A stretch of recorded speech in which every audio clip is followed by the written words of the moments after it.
নমস্কাৰ, এই মুহূৰ্তত দিবলৈ লৈছোঁ সন্ধিয়াৰ বহুকেইটা গুৰুত্বপূৰ্ণ খবৰ।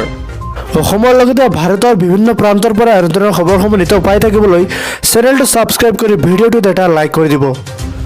দৰ্শকসকল, আজি প্ৰথমটো খবৰ হৈছে অতিকৈ জৰুৰী খবৰ। পিকনিকৰ ৰেচিপিক লৈ মুখ্যমন্ত্ৰী হিমন্ত বিশ্ব শৰ্মাৰ ডাঙৰ ঘোষণা। পিকনিকৰ ৰেচিপি লৈ ইমান নাভাবিব, পিকনিকলৈ গ'লে চালকজনে মদ নাখাব। সমস্যা ৰেচিপি লৈ নহয়, মোৰ সমস্যা মদ খোৱাক লৈ। নদীৰ কাষলৈ নাযাব, এছুবি যে মানুহক পিকনিকলৈ যাব বাধা দিয়া নাই। পিকনিক খাবলৈ গৈ কান্দি পেলাই ঘৰলৈ নাহিব। কাইলৈৰ পৰা পিকনিকৰ ৰেচিপি শিথিল কৰি দিম, কেইটামান কিন্তু নিয়ম মানি চলিবই লাগিব।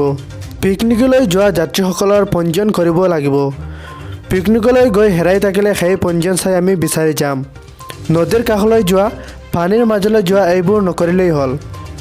এই কথা ঘোষণা কৰিছে মুখ্যমন্ত্ৰী হিমন্ত বিশ্ব শৰ্মাই। দৰ্শকসকল, আজিৰ 2 নম্বৰ খবৰটো হৈছে অতিকৈ জৰুৰী খবৰ। মাটিৰ নামজাৰি সন্দৰ্ভত হিমন্ত বিশ্ব শৰ্মাৰ ডাঙৰ ঘোষণা। বেডৰুমৰ পৰাই আপুনি কৰিব পাৰিব মাটিৰ নামজাৰিৰ কাম। কোনো কাৰণতে আপুনি চৰকাৰী কাৰ্যালয়লৈ যাব নালাগে।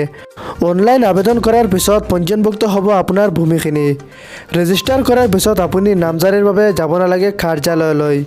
অটো মিউটেশ্যনৰ জৰিয়তে হৈ যাব নামজাৰি। 12,343 জন লোকে কাৰ্যালয়লৈ নোযোৱাকৈ মাটি কিনা-বেচা কৰিছে। মাটিৰ নামজাৰি কৰাৰ বাবে অফিচলৈ যাব নালাগে।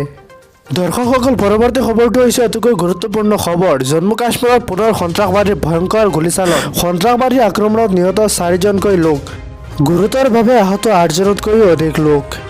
আহতসকলক ততাতৈয়াকৈ ৰাজৌৰি হাস্পতালত ভৰ্তি।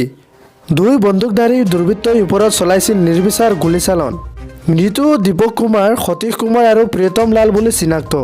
ৰৌজৰীৰ আৰু শ্ৰীনগৰৰ ৰডবিল এলেকা সন্ত্ৰাসবাদীৰ গুলীবৰ্ষণ। সম্পূৰ্ণ এলেকা ঘেৰি ধৰিছে নিৰাপত্তাৰক্ষীয়ে।